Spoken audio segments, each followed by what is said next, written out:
જોરદાર તાળીથી આપણે આજના મહાનુભાવોને વધાવીએ અને વિનંતી કરીએ કે સ્ટેજ પર તેઓનું સ્થાન ગ્રહણ કરે। આજના સરસ મજાના પ્રોગ્રામમાં આપ સૌનું સ્વાગત છે। કાર્યક્રમને ખૂબ જ ઝડપથી આગળ વધારીશું અને શરૂઆતમાં આપણે જેમ બધા જ કાર્યક્રમની શરૂઆત કરતા હોઈએ ભગવાનને યાદ કરીએ દીપ જ્યોતિ સાથે। તો બધા ગેસ્ટને હું વિનંતી કરીશ કે આગળ આવે અને દીપ પ્રાગટ્યથી આજનો કાર્યક્રમ ખુલ્લો મૂકે। દીપ જ્યોતિ નમસ્તુતે, દીપ જ્યોતિ નમસ્તુતે।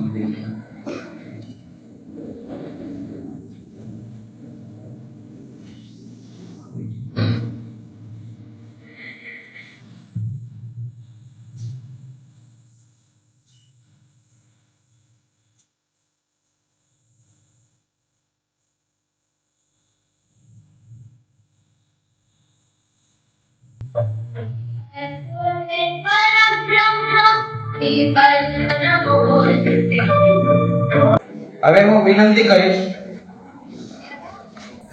SGCCI ના ઓનરરી ટ્રેઝરર શ્રી મોણલ શુક્લાને કે તેઓ વેલકમ એડ્રેસ કરશે અને અબાઉટ ધ પ્રોગ્રામ વિશે બ્રીફ આપશે। या देवी सर्वभूतेषु शक्ति रूपेण संस्थिता नमस्तस्यै नमस्तस्यै नमस्तस्यै नमो नमः।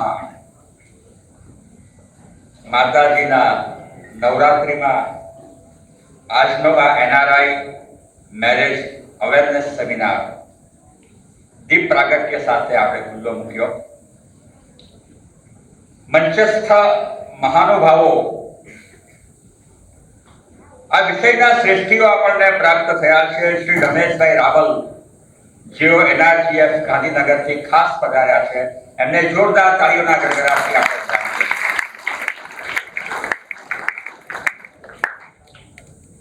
એડવોકેટ મેડમ પ્રીતિબેન જોશી જેઓ સુપ્રીમ કોર્ટના એડવોકેટ રહ્યા છે અને આ કાર્યક્રમ એમના વિના અમે ક્યારેય વિચાર્યો નથી। એવા પ્રીતિબેનને પણ આ સૌના તાળીઓના ગડગડાટથી આપણે વધાવી લઈએ। આપણી સાથે સ્નેહલ વાઘેલાજી ઇન્ચાર્જ પ્રિન્સિપલ ભગવાન મહાવીર યુનિવર્સિટી ઉપસ્થિત એમને એમના પટાંગણમાં આ કાર્યક્રમ આટલી મોટી સંખ્યામાં ઉપસ્થિત દીકરા દીકરીઓની વચ્ચે છે। am I understandable in Gujarati or should I switch over to Hindi or English, whichever language you prefer? Hindi में આ મને એકલા નથી કહ્યું, આપણને બધાને કહ્યું છે। આપણી સાથે SP Chhapiya advocate district court and Gujarat high court આવે છે। ઓકે, અમારા પોતાના southern Gujarat chamber of commerce and ઇન્ડસ્ટ્રીના અમારા ઘર દીવડાઓ પરેશભાઈ લાઠિયા જે મારા પુરોગામી છે, તેઓ ભૂતપૂર્વ ઓનરરી ટ્રેઝરર રહી ચૂક્યા છે અને હમણાં તેઓ ગ્રુપ ચેરમેન શ્રી છે। ચેતનભાઈ શેઠ અમારા મેનેજિંગ કમિટીના ખૂબ સક્રિય સભ્ય અને આ NRI મેરેજ અવેરનેસના પ્રોગ્રામના તેઓ પણ એક મહત્વના પાયા છે। બેન, આપનું નામ મને ખાલી યાદ કરાવો। Doctor Zarna Dedaniya women's cell chairperson, આપને પણ હું આવકારું છું। અમારા આજના master of ceremony Shri Kalpeshbhai Lathiya, તેઓ NRG સેન્ટરના ચેરમેન છે, તેમને પણ આપણે આવકારીએ। અગ્રહરોળમાં અમારા ભાવેશભાઈ જાદડિયા પણ ઉપસ્થિત છે। ભાવેશભાઈ, આપ આપના સ્થાન પર ઉભા થાઓ જેથી આપણે બધા વધાવી શકે। આ કાર્યક્રમની જ્યારથી શરૂઆત થઈ ત્યારથી એક વ્યક્તિત્વ, પરેશભાઈને કદાચ આ ખ્યાલ હશે અને અત્યારે પણ તેઓ કડોદરાથી ખાસ પધાર્યા છે। આ કાર્યક્રમને ભૂતકાળમાં એને સીમાચિહ્ન બનાવવામાં અને એને लोक सम्मुख केवी रीते मूकवो, वो जिनके पास बेहतर आइडिया है, ऐसे हमारे श्री गौरांग भाई दानानी से भी हम विनती करेंगे कि आपका हमारी एसटीसीसीआई की पूरी टीम यहाँ पे है, हाथ ऊपर करे हो। एसटीसीसीआई की पूरी टीम हाथ ऊपर करे। आपकी सेवा में लोगों से देश प्रमाणे भगवान महावीर यूनिवर्सिटी के सारे हमारा जो स्टाफ गण है उनको भी मैं स्वागत करता हूं। और एक बात, मैं यहाँ दूसरी बार आया हूँ, इनमें से चंद लोगों को ये पता होगा, मैं आगे यहाँ पे एचआर कॉन्क्लेव में कुछ सिर हिल रहे हैं, मैं आगे एचआर कॉन्क्लेव में भी यहाँ पे आया था और तब से लेके ये दूसरे प्रोग्राम में कोई फर्क नहीं है। वो फर्क नहीं है इस बात का कि आप पूरा ऑडिटोरियम भर गए। सो आप सब मिलेनियल्स के लिए एक जोरदार ताली बनती है। You understand the meaning of millennials? Hello, Abhishek Sharma, हमारा मोबाइल जरा साइलेंट कर दीजिए। Thank you. मिलेनियल्स, ये कार्यक्रम जिनके लिए हैं वो सारे यंगस्टर्स, मैं आप सबको सैल्यूट करता हूं, क्योंकि कुछ भी हम करना चाहे सफलता तब होती है जब पार्टिसिपेंट इसका अहमियत समझे। The southern Gujarat chamber of commerce and industry, आप सब जानते हैं कि साउथ गुजरात का एपेक्स बॉडी है जहां पे 300 से 350 प्रोग्राम हर साल में होते हैं। 12 से 15 एग्जीबिशन हर साल होते हैं। 15 से ज्यादा कॉन्क्लेव हर साल होते हैं। ऐसे सेमिनार चैम्बर ऑफ कॉमर्स में भी होते हैं और चैम्बर ऑफ कॉमर्स बाहर जाके भी करते हैं, क्योंकि हमारा जो बैकिंग है वो हमारे 12,500 इंडस्ट्री के सदस्य हैं और हमारी 150 प्लस एसोसिएशन है जिनके द्वारा हमारा चेहरा स्मित कर सकता है। आप कईयों के पिताश्री माताश्री भी चैम्बर के मेंबर रहे होंगे, यहाँ पे खुद भी हो सकता है कि आप मेंबर रहे होंगे। NRI marriage awareness seminar chamber of commerce का एक एनआरजी सेंटर है। आप सबने सरसाना में चैम्बर ऑफ कॉमर्स उपस्थित है, आपने देखा होगा, आपने एग्जीबिशन अटेंड किया होगा। 1,16,000 square feet pillarless air condition dome. अगर एग्जीबिशन नहीं किया होगा तो नवरात्रि में गरबा भी वहां किया होगा। तो वो गवर्नमेंट की देन है। हमारे चेहरे के ऊपर रमेश भाई जो स्माइल है वो गवर्नमेंट ने हमारे चेहरे के ऊपर स्माइल लाया है। और ये एनआरजी सेंटर जो हमारा है वो कार्यान्वित भी पिछले 1 दशक से ज्यादा समय से कार्यान्वित है। हमारे पूर्व प्रमुख और अभी जो स्टैंडिंग कमेटी के अध्यक्ष थे श्री परेश भाई पटेल, उनके साल में ये कार्यान्वित हुआ था। बहुत कुछ करना है, बहुत कुछ करना चाहते हैं। समय बदल रहा है। पहले के समय में माता या पिता तय करते थे, आज के समय में स्वयं सिद्धा, उनका वॉइस जरा भी दबा हुआ नहीं है। प्रीति बहन कहेंगे मेरी बातों को, कई बातों को वो खंडन भी करेंगे, मैं जानता हूं, लेकिन समय बदल रहा है, वो हमें दिख रहा है। अब हम दबे सहमे नहीं है और दबे सहमे रहने की जरूरत नहीं है, क्योंकि हमारा समाज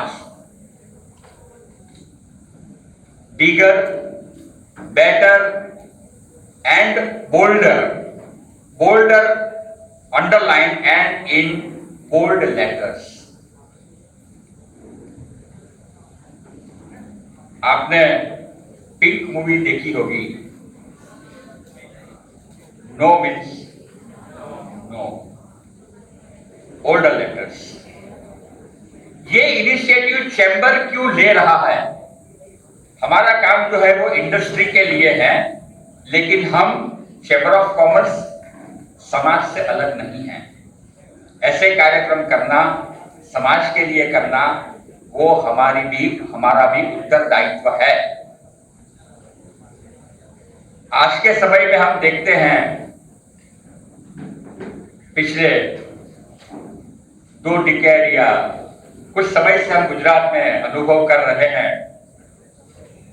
कि समय बदल रहा है। हम ये भी देखते हैं कि पैरा ओलंपिक में अवनी लेखरा, कितने लोगों को पता है अवनी लेखरा?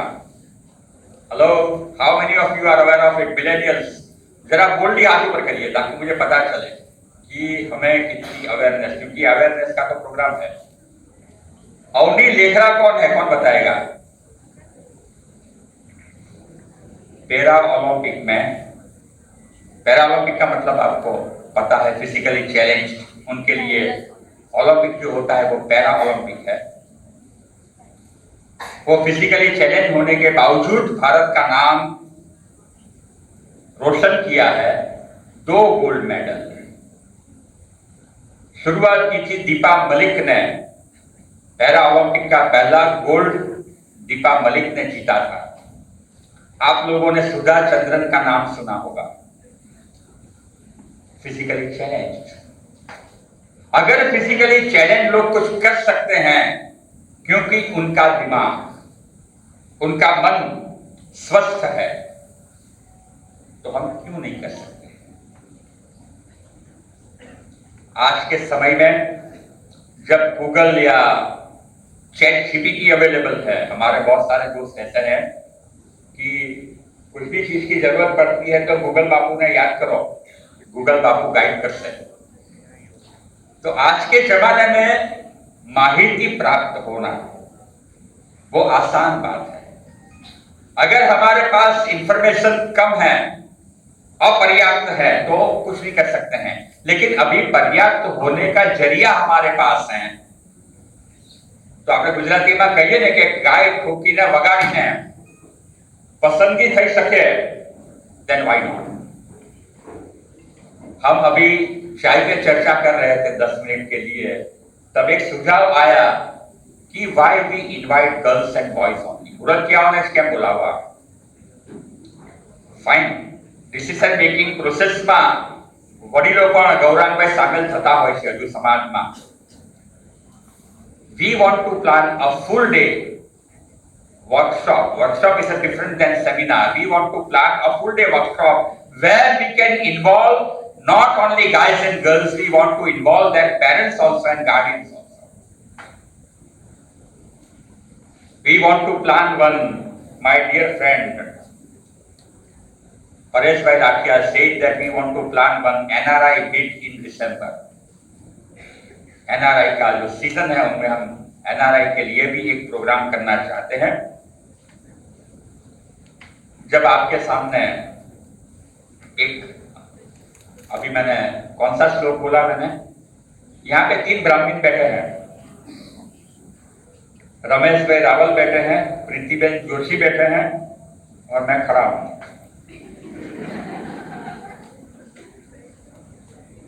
मातृरूपेण संस्थितः, मातृरूपेण संस्थितः, precaution is always better. Advocate होने के बावजूद प्रीतिबेन आपको ये कहेंगे कि सोच के जो कुछ कर रहे हैं उसकी पूरी जानकारी, पूरी दिमागी सोच के साथ आगे बढ़ना चाहिए। जैसे मैंने कहा कि we can not have a better choice than advocate Preetiben Joshi. मैं यहाँ कहना चाहूंगा कि ये ऐसा सुअवसर हम सबके लिए है कि एक ज्ञानी व्यक्तित्व हमारे साथ हैं, उनका आपके सामने जो प्रस्तुति होगी वो एक बात है, लेकिन समय मर्यादा में प्रस्तुति की मात्रा कम होती है। लेकिन यहाँ पे एजेंडा में ओपन फोरम भी रखा हुआ है जहां पे आप अपने मन में जो प्रश्न पूछ रहा है उनको ऐसा नहीं सोचना है कि ये प्रश्न आप अपने लिए पूछ रहे हैं। प्रश्न पूछते वक्त आप ऐसा सोचना कि ये मेरी सहेली के लिए पूछ रही हूँ, ये मेरी नेबर, मैं इनका काम आसान कर रहा हूँ, मारो प्रश्न નથી આ, मन तो कई प्रॉब्लम છે જ નહીં, તમારો प्रॉब्लम નથી, આ તમારી કોઈ બેનપણીનો છે, તમારા પડોશીનો છે, તમારા સમાજના કોકનો છે એમ માનીને પ્રશ્ન પૂછજો, કારણ કે આ અવસર તમને જે મળ્યો છે એ શ્રેષ્ઠ છે. પ્રીતિબેન એના આસાનીથી ડાબા હાથે ચપટી વગાડવાની જેમ જવાબ આપશે. આમ તો હું ડાબોડી છું એટલે મારા માટે આસાન છે. આ વાત થઈ પ્રીતિબેનની. રમેશભાઈ રાવલનું ડેડિકેશન એમને ગાંધીનગરથી ગઈકાલે અહીંયા આવી ચૂક્યા છે. આ કાર્યક્રમને ઓપ આપવા માટે તેઓ ખૂબ ડાયનેમિક છે, ડેડિકેટેડ છે. એટલે રમેશભાઈને પણ આપણે અહીંયા આગળ આવકારીએ ખાસ કરીને, અને એમનો પણ આપણે અને સંસ્થાનો પણ આપણને લાભ મળી રહ્યો છે એ વાતની આપણે નોંધ લેવી પડે. એ બહુ સારી વાત એ છે, મારે અહીંયા આગળ ભગવાન મહાવીર યુનિવર્સિટીનો પણ ઉલ્લેખ કરવો જોઈએ. શરૂઆતમાં તો મેં કહ્યું કે ભાઈ સુંદર આયોજન અને મોટી સંખ્યા, પરંતુ ઘણીવાર એવું બને કે દીકરીઓ માટેનો મુહૂર્તિઓ પસંદ કોણ કરશે? તો કે દીકરીઓ પસંદ કરશે. તમે જુઓ ને તો આખું પહેલેથી છેલ્લે સુધી દીકરીઓ જ દેખાય. પણ હવે અહીંયા આગળ 60-40 નો રેશિયો મને પ્રીતિબેન દેખાય છે કે 50-50 દેખાય. 60-40 જેવો રેશિયો દેખાય છે. દીકરીઓ અને દીકરાઓ બંને ઉપસ્થિત છે. યસ, દીકરાઓ માટે પણ આ એટલો જ મહત્વનો સેમિનાર છે. You are also going to choose your partner with your good two eyes, your ears and your heart. तो आप सबके लिए जब पिंक फिल्म आई थी तब फिल्म का हमने स्क्रीनिंग किया था और panel discussion side by side चलता था. गीताबेन श्रॉफ थे, मैं था और एक व्यक्तित्व थे. तो हमने वो फिल्म को जब स्क्रीनिंग किया तब पैनल डिस्कशन में मैंने कहा था, वो मैं आज दोहराना चाहूंगा कि जब आपकी बेटी 10 बजे के बाद घर पे आती है तो आप सवाल करते हैं कि बेटी क्यों 10 बजे के बाद आई हो, कहाँ अटक गई थी. अब ये समय भी आ गया है कि हम बेटों को भी पूछे कि 10 बजे के बाद आप क्यों आए हो, आप कहाँ थे. ये एडवोकेट बैठे हुए हैं. कायदा कानून वो भी महत्वपूर्ण होता है. ये सारी बातों के साथ आज के कार्यक्रम का जो महत्व है और ये कार्यक्रम चैम्बर ऑफ कॉमर्स कर रही है, ये हमारे लिए आनंद और सौभाग्य की बात है. फिर एक बार आप सबको, मंचस्थ महानुभाव और ऑडिटोरियम में उपस्थित सबको मैं तहे दिल से स्वागत करता हूं और अपनी वाणी को विराम देता हूं. Thank you so very much. अभी मैं इनवाइट करूंगा बीएमयू की ओर से वेलकम स्पीच देने के लिए डॉक्टर झरना डेडानिया, जो कि वुमन सेल चेयरपर्सन है. डॉक्टर झरना डेडानिया. भगवान Mahavir university that is run by भगवान महावीर एजुकेशन फाउंडेशन. तो हमारी यूनिवर्सिटी 2019 से एस्टेब्लिश्ड हुई है और हम सब जानते हैं कि हमारे यहाँ पर यूजी, पीजी, पीएचडी तक के प्रोग्राम रन हो रहे हैं और उसमें डिफरेंट स्ट्रीम्स के भी हम एजुकेशन प्रोवाइड करते हैं. उसमें इंक्लूड होता है engineering, pharmacy, nursing, management, commerce, liberal arts, law and etcetera, many of the streams. So आज हमारे साथ उपस्थित है SGCCI एंड NRGH.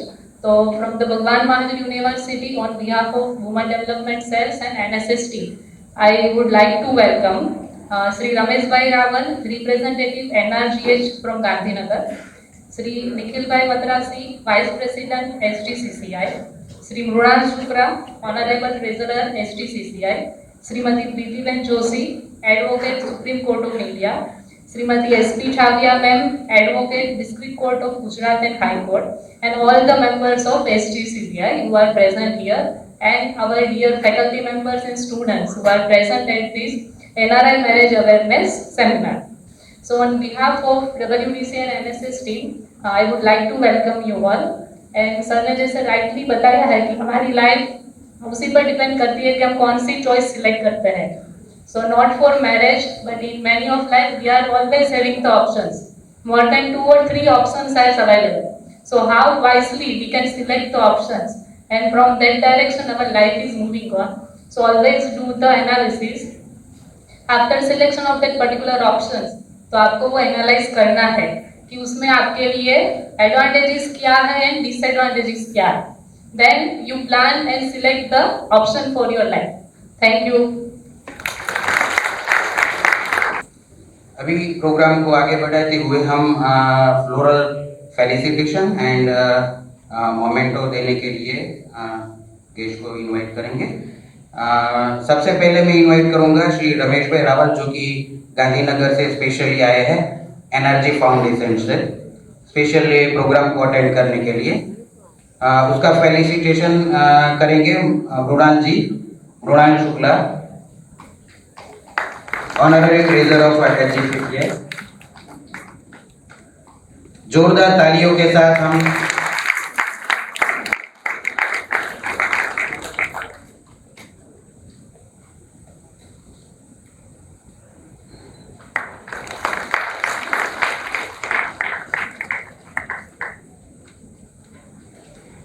नेक्स्ट हमारे स्पीकर जो कि एडवोकेट है सुप्रीम कोर्ट ऑफ इंडिया के प्रीतिबेन जोशी, उसका फेलिसिटेशन करने के लिए मैं इनवाइट करूंगा परेश भाई लाठिया, जो कि ग्रुप चेयरमैन है HGCCI।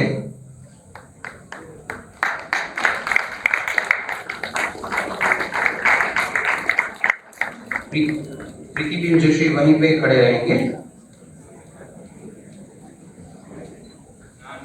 BMU की ओर से डॉक्टर झरना डेडानिया प्रीतिबेन जोशी का स्वागत करेंगे।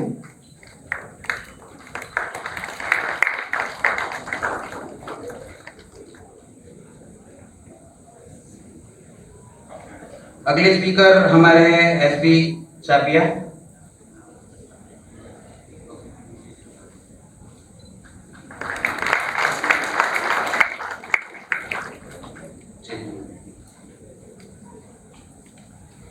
BMU के रिप्रेजेंटेटिव डॉक्टर झरना डेडानिया एंड स्नेहा वाघेला उपस्थित है। उनको फेलिसिटेट करने के लिए मैं इनवाइट करूंगा चेतन शेठ, और मैं भी उसमें शामिल हूँ।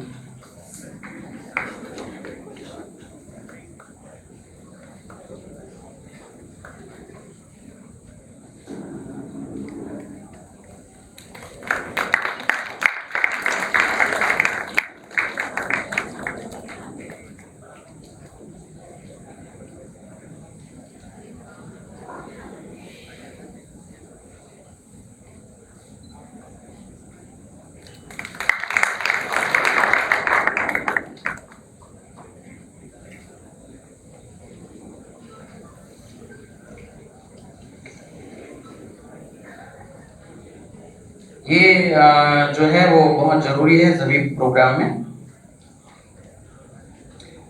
आगे बढ़ते हुए हम इनवाइट करेंगे श्री चेतन शेठ, जो कि को चेयरमैन है एनर्जी सेंटर। उसको इनवाइट करेंगे इंट्रोडक्शन के लिए प्रीतिबेन जोशी का, जो कि आज के स्पीकर है प्रीतिबेन जोशी। Good morning.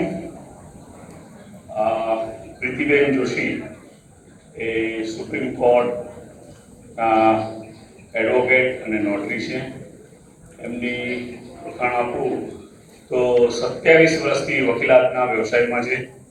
ગુજરાત સરકારના 2009થી નોટરી અને પબ્લિકમાં નિવૃત્ત થઈ છે। હાલ Surat family court, district court, ગ્રાહક કોર્ટ સહિત ગુજરાત હાઈકોર્ટમાં તથા નામદાર સુપ્રીમ કોર્ટમાં પ્રેક્ટિસ કરાવે છે। અનેક સામાજિક સંસ્થાઓ સાથે જોડાયેલા છે। છેલ્લા 18 વર્ષથી Surat district ladies advocate active કમિટીના કન્વીનર તરીકે કાર્યરત છે। હાલમાં ઇન્ડિયન લોયર્સ એસોસિએશન દ્વારા સુરત ચેપ્ટરના પ્રમુખ તરીકે નિમાયા છે। ઇન્ટરનેશનલ કાઉન્સિલ ઓફ જ્યુડિશિયલમાં સભ્ય છે। વિવિધ સરકારી અર્ધસરકારી સંસ્થામાં પેનલ અને એડવોકેટની સેવા આપી રહ્યા છે। દક્ષિણ ગુજરાત વીજ કંપની લિમિટેડ સુરત જિલ્લા પંચાયતની જાતીય સત્તામણી સેલની કમિટીના સભ્ય તરીકે છે, સેવા આપે છે।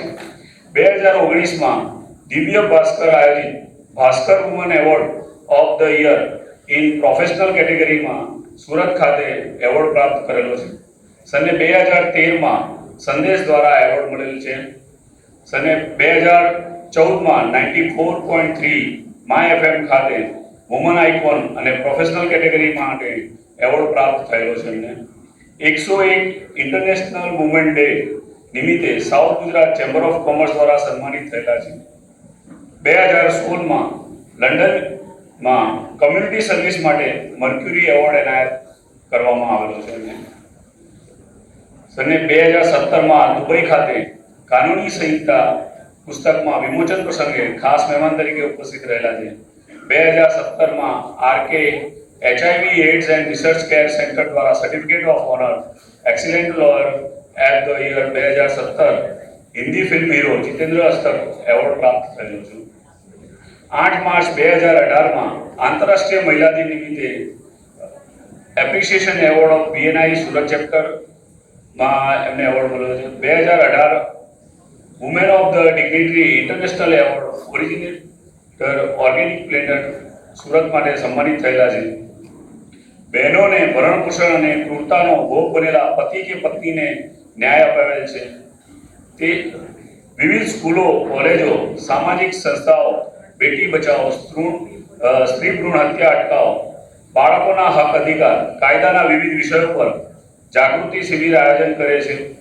13/7/2019ના રોજ થાઈલેન્ડ ખાતે ઇન્ટરનેશનલ કોન્ફરન્સ ચીફ ગેસ્ટ તરીકે હાજર રહેલા અને કાયદાકીય ક્ષેત્રની કામગીરી નોંધ લઈ ટોપ ગ્લોબલ કંપની તથા રિયલ એસ્ટેટ એસોસિએશન દ્વારા સન્માન કરવામાં આવેલ છે. વ્યવસાયિક કામગીરીના નોંધપત્ર ચુકાદા દૈનિક પત્રોમાં સમાવિષ્ટ થયા છે. એમના 29/7/2019ના રોજ ઇન્ડિયન લો ઇન્સ્ટિટ્યૂટ ન્યૂ દિલ્હી ખાતે international council of judicial all India bar association તરફથી સન્માનપત્ર મળેલો છે એમને. દૈનિક વર્તમાનપત્રો, મેગઝીન જનજાગૃતિ માટે કાયદાકીય આર્ટિકલ લખે છે. જનજાગૃતિ માટે વિષયો પર નાની ટેલિફિલ્મ બનાવી પ્રચાર અને પ્રસાર કરે છે. આવા શ્રી પ્રીતિબેન જોશીનું આપણે હાર્દિક અભિવાદન કરીએ છીએ અને આપ સૌને વિનંતી છે કે એમની તાળીઓના ગડગડાટથી સ્વાગત કરીએ.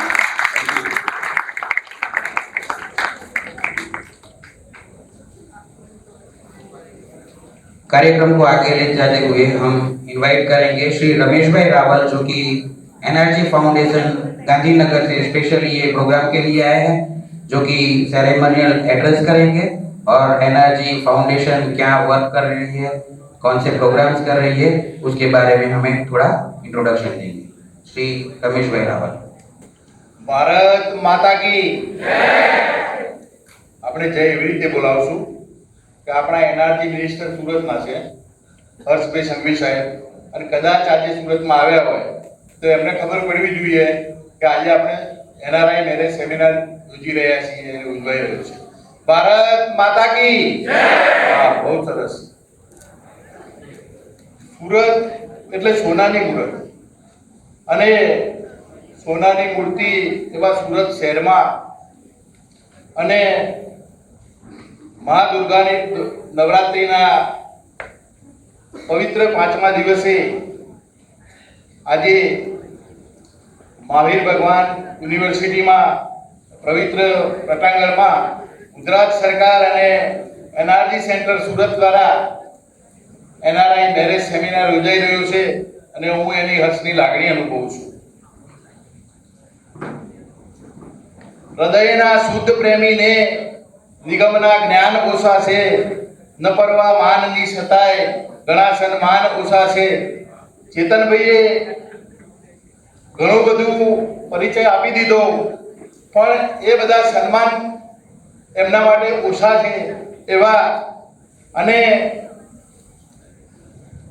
ખાસ તો આપણા મુખ્ય વક્તા એવા બેનશ્રી, અને આપણે એમને એવું કહી શકીએ કે કાયદાશાસ્ત્રની હરતી ફરતી યુનિવર્સિટી એવા પ્રીતિબેન જોશી, અમે તો ઘણી વખત સાંભળ્યા છે, પણ અમને તો મોરારી બાપુની જેમ કથા વારંવાર સાંભળીને મજા આવે એમ એમની IPC કલમોમાં પણ મજા આવે છે. શ્રી મૃણાલભાઈ કે જેમણે આખા પ્રોગ્રામનું ટ્રેલર તો કહી દીધું, પિક્ચર બી બાકી એવું છે, એવા ટ્રેનર શ્રી મૃણાલભાઈ, ચેતનભાઈ શેઠ અને પરેશભાઈ લાઠિયા કે જેઓ ગ્રુપ ચેરમેન છે SGCCIના, ને સમગ્ર કાર્યક્રમની બાગડોર સંભાળતા હોય અને આપણા માસ્ટર ઓફ સેરેમની એવા કલ્પેશભાઈ લાઠિયા કે જેઓ પ્રોગ્રામમાં જ્યારે આવો પ્રોગ્રામ થતો હોય તો એ લગભગ 15 દિવસથી એમની મહેનત હોય છે, એમની ટીમ અને એમની મહેનતથી આ બધા પ્રોગ્રામો થતા હોય છે. અને યુનિવર્સિટીના બેન શ્રી જણાબેન અને સ્નેહલબેન,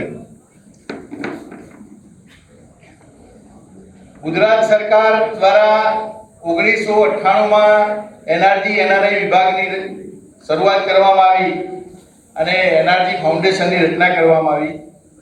તમને થોડુંક શોર્ટમાં એની પ્રવૃત્તિઓ સમજાવીશ કે આપણે એનઆરજી ડેટાબેઝ એકઠું કરીએ છીએ. ગુજરાત કાર્ડની એક યોજના છે. ગુજરાત કાર્ડની યોજનામાં એનું કાર્ડ ફી 225 રૂપિયા હોય છે અને લગભગ 1000 જેટલી સંસ્થાઓ એ ગુજરાત કાર્ડ લાભાર્થીઓને લાભ આપતી હોય છે. ગુજરાત બહાર અન્ય સમાજોમાં જે ગુજરાતી સમાજો છે એને આપણે ગુજરાત સરકાર એના ભવનના બાંધકામ માટે 40 લાખ રૂપિયા અને રિનોવેશન માટે 10 લાખ રૂપિયા આપે છે. એક પરિભ્રમણ યોજના છે, ત્યાંના જે ગુજરાતી યુવક યુવતીઓ છે એમને આપણે 25 ની સંખ્યામાં લાવી અને ગુજરાત દર્શન કરાવીએ છીએ. એક દર્શન યોજના છે, એમાં વરિષ્ઠ નાગરિકો જે ગુજરાતીઓ છે એમને લાવી પણ ગુજરાતના દર્શન કરાવીએ છીએ. સરસ એક સદાકાર ગુજરાત, એનઆરજી ડાયસ્પોરા વગેરે કાર્યક્રમો કરીએ છીએ. કોરોનાના સમયગાળામાં વંદે ભારત મિશન વખતે આપણે ત્યાં ફસાયેલા ગુજરાતીઓને લગભગ 4,31,110 ગુજરાતીઓને આપણે પરત લાવ્યા છીએ. એમ યુક્રેન રશિયા યુદ્ધ, સુદાન ગૃહ યુદ્ધ, ઇઝરાયલ પેલેસ્ટાઇન યુદ્ધ, આ વખતે બધામાં પણ આપણે મૃણાલભાઈ એનઆરજીઓને આપણે પરત લાવ્યા છીએ. એક સરસ મજાની કામગીરી આપણે ભારત સરકાર સાથે સંકલનમાં રહીને કરતા હોઈએ છીએ.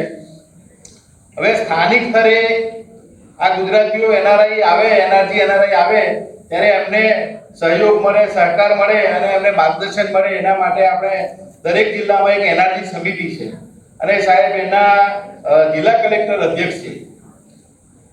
એનઆરજી સેન્ટરો આપણે 6 એનઆરજી સેન્ટરો છે, જે અમદાવાદ છે, આણંદ, વડોદરા, મહેસાણા, સુરત અને રાજકોટ. તો એમાં અત્યારે આપણું સુરતનું જે એનઆરજી સેન્ટર છે એચજીસીસી ના અંડરમાં એ સરસ મજાનું કામ કરે છે અને ઘણી બધી પ્રવૃત્તિઓ એ કરે છે. પ્રોગ્રામ અંતર્ગત મારે જો કે તમને એક કીટમાં બ્રોશર આપવામાં આવ્યું છે. એ બ્રોશરમાં અમારી પ્રવૃત્તિઓ વિશે સવિસ્તાર વર્ણન કરેલું છે, એટલે હું વધારે સમય નહીં લઉં. પણ તમને એવું થશે કે ભણવાની ઉંમરમાં લગ્નની બાબત ક્યાંથી લઈને આવ્યા? એક પ્રશ્ન છે. અને કોઈ એવું કહ્યું કે લવ મેરેજ અને એરેન્જ મેરેજ એમાં શું તફાવત છે? તો મૃણાલભાઈ જેવા એક વ્યક્તિ સારા જે સજ્જન હતા એમણે જવાબ આપ્યો કે ભાઈ કારેલું તો નહીં ખાવ, બાફી ખાવ, પ્રવાસ જવાની નથી. લગ્નની બાબત એવી છે પણ બહુ રસપ્રદ છે. લગ્નની બાબતથી બધાને આનંદ આવે, પણ જે પ્રશ્નો ઉદ્ભવ થાય છે એનઆરઆઈ સાથે મેરેજ કરવાના, એના માટે આપણે બેનશ્રી આપણને ઘણું બધું કહેશે.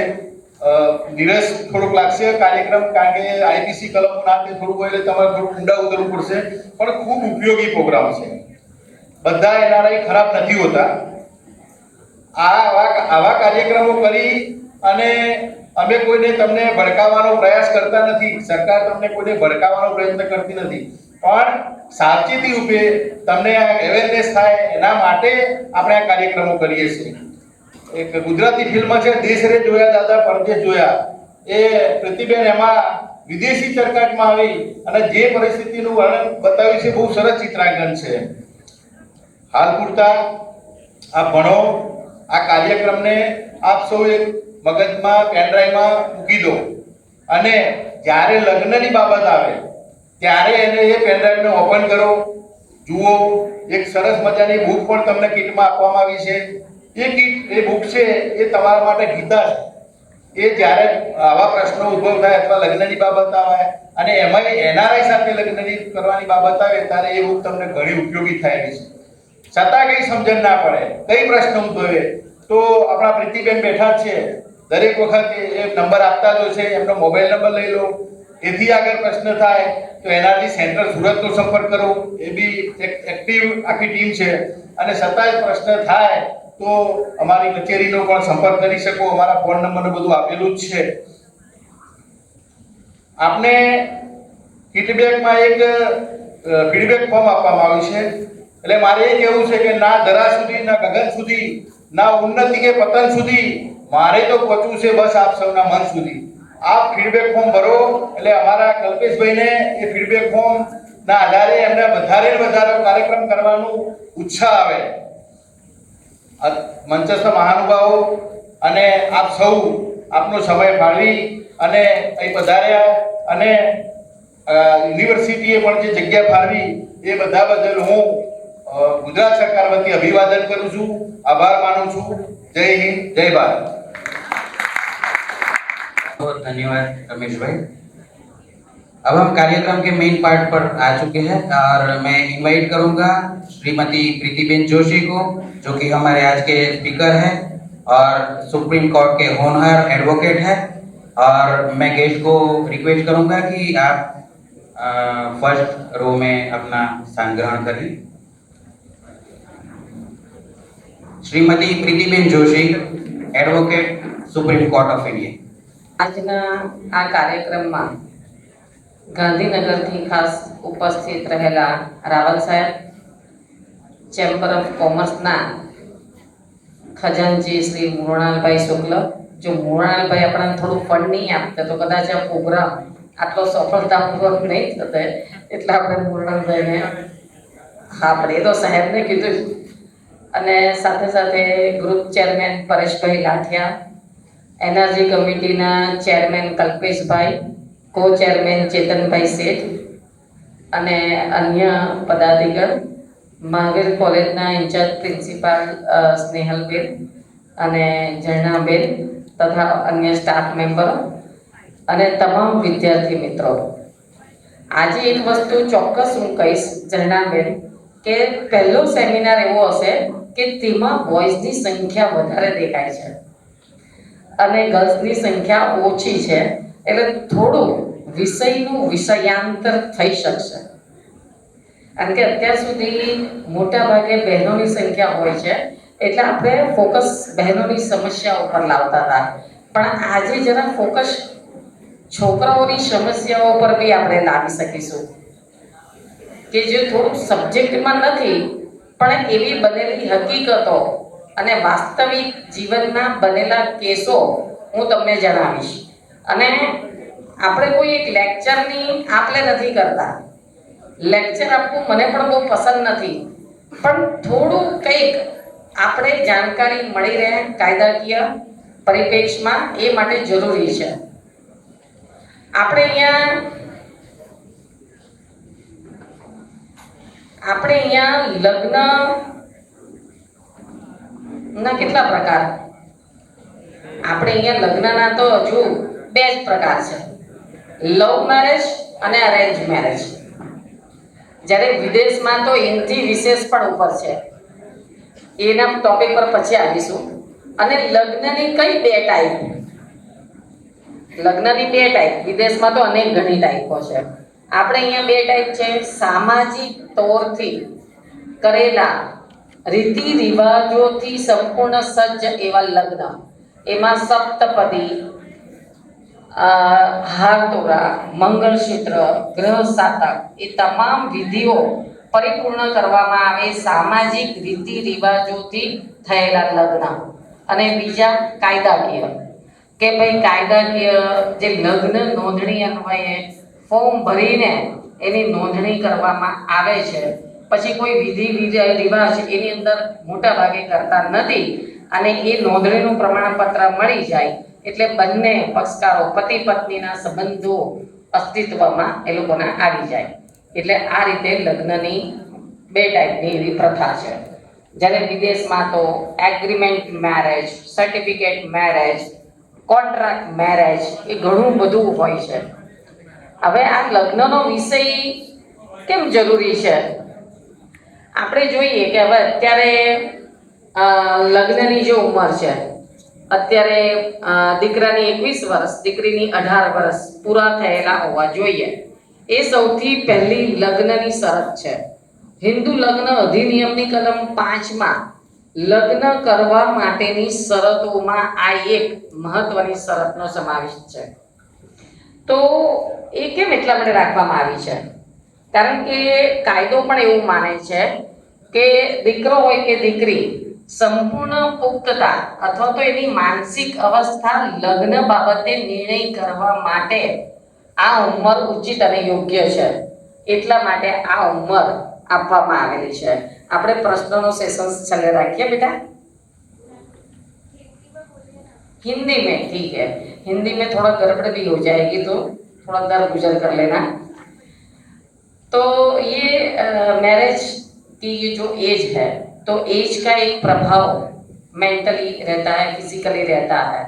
तो ये वैसे बाकायदा legally age girls on 18 over and boys 21, तो ये हमारे यहाँ लीगली सिस्टम में है। अभी हम देखेंगे कि शादी की जब बात होती है तो हम क्यों इतना रोमांचित में आ जाते हैं, उत्साह में आ जाते हैं। कभी ऐसा होता है कि नहीं, किसी ने मन में ठान लिया, नहीं मुझे सूरत ही शादी करनी है, नहीं मुझे तो मुंबई ही जाना है, नहीं मुझे तो विदेश में जाना है। ऐसे हर एक के मन में अपने अपने ख्याल होते हैं शादी के लिए। तो कोई बोलेगा नहीं मुझे अर्निंग लड़की ही चाहिए, कोई सोचेगा नहीं मुझे तो घरेलू टाइप चाहिए, तो कोई बोलेगा नहीं मुझे तो थोड़ा बहुत अर्निंग करे, साथ में मिलके कुछ बिजनेस कर सके, ऐसी बिजनेस वूमन भी चाहिए। तो सबका अपना अपना एक मैरिज के लिए एक ओपिनियन है, ख्याल है कि नहीं मुझे ऐसी लड़की चाहिए, मुझे ऐसा लड़का चाहिए। लड़कियों को लगता है कि नहीं मुझे लड़का इतना ऐसा चाहिए कि उसका कुछ बिजनेस हो, किसी को ऐसा लगता है नहीं उसकी गवर्नमेंट जॉब हो, कोई ऐसा लगता है कि नहीं थोड़ा ऑनेस्टली काम कर सके, अपना गुजारा कर सके, होनहार है, प्रामाणिक है, तो ऐसा चाहिए। कोई ऐसा बोलते नहीं मिल्कत होनी चाहिए, उसके नाम पे प्रॉपर्टी है, उसके नाम पे गाड़ी बंगला है, उसके नाम पे बैंक बैलेंस कितना है। तो ये सब मायने करता है कहीं ना कहीं से।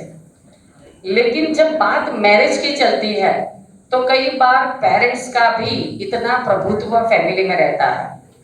नहीं माता ने बोला है कि भाई ये लड़का देखना है तो मुझे तो देखना ही पड़ेगा, नहीं पिता ने बोला है कि भाई ये तो आपको लड़की देखने जाना ही है तो मुझे तो जाना ही पड़ेगा। तो कई बार पेरेंट्स का भी प्रभुत्व रहता है शादी के डिसीजन में। लेकिन कई को तो ऐसा नहीं मैं तो खुद ही करूँगा। अभी माँ बाप भी बोलेंगे कि नहीं तुझे अपने हिसाब से जो पसंद आए तो कर सकता है मैरिज, या तू कर सकती है मैरिज। तो ऐसा भी होता है, कई के पेरेंट्स अलाउ करते हैं कि चलो भाई आप अपने हिसाब से ढूंढो, तो आप ढूंढने लगोगे तो कैसे ढूंढोगे।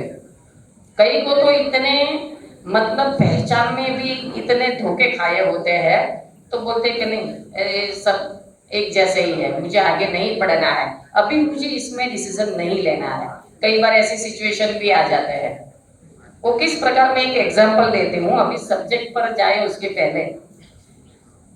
अभी एक बार एक लड़का और लड़की दोनों फेसबुक के माध्यम पे से मिले।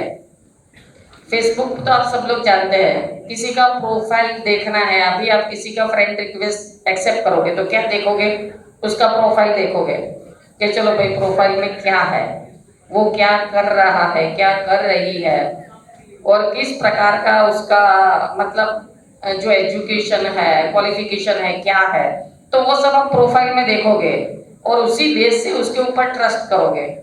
फिर फ्रेंड रिक्वेस्ट भेजोगे, फ्रेंड रिक्वेस्ट एक्सेप्ट हो जाती है, फिर बातचीत शुरू होती है।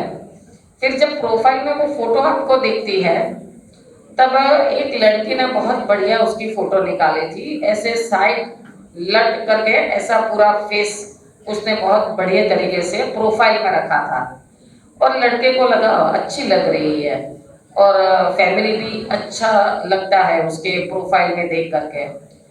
फिर उसने बोला कि चलो मिलते हैं, मैसेंजर से बात होती है, दोनों मिलने के लिए एक दूसरे को चलो भाई मिलते हैं, हाय हेलो होता है, गुड मॉर्निंग से लेकर गुड नाइट का मैसेज होता है।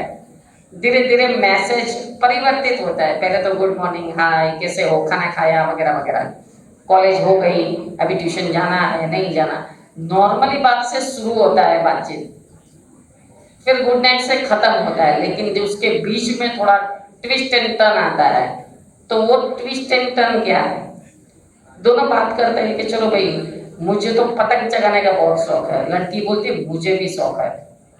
तो ऐसे अपने शौक, अपनी पसंदगी वो सब एक दूसरे के साथ शेयर करते हैं। फिर लगता है काफी हद से कि चलो भी अभी मिलना जरूरी है, मिलते हैं। तो दोनों नक्की करते हैं कि चलो मिलते हैं। कहाँ मिले? ताकि बाहर मिलते हैं, खाना बनाए खाएंगे, मैसूर काफे में जाते हैं। दोनों मिलते हैं एक दूसरे से। फिर वहां पे देखते हैं कि जो प्रोफाइल में फोटो थी लड़की की, तो वही लड़की आती है। लेकिन बात कहाँ पे, दिक्कत कहाँ शुरू हुई?